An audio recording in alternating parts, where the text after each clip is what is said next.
Remind me. Now, I haven't determined if the size of these is correct yet. So we're going to do that right now. Because they have to work out so when they're screwed all the way in, they don't interfere with anything else.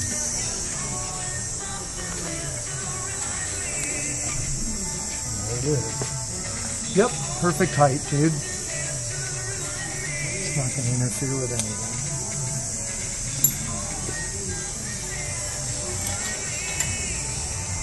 Isn't it a flathead?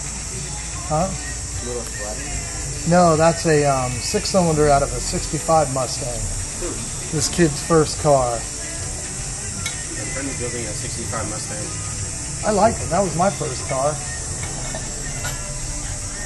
Check it out. The guy sold it to me for $700, and he said, meet me at the DMV at 2 o'clock with the money, and we'll change the title over because my mom won't let me sell the car without changing the title over. 700. 100 bucks? 700. Right? So I meet him there. We're standing in line at the DMV, and all of a sudden I hear this, Harry, Harry! And it's his mom, and she's there at the DMV. You're not selling that car! You're not selling that car! Dude, he had already wrote me a bill of sale, like on a piece of paper. And so I told her, I go, no, he already wrote me a bill of sale. It's sold. We both, it's sold.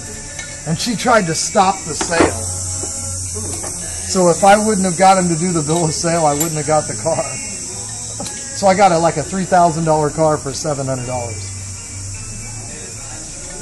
My friend picked up a junky one and redid the whole motor.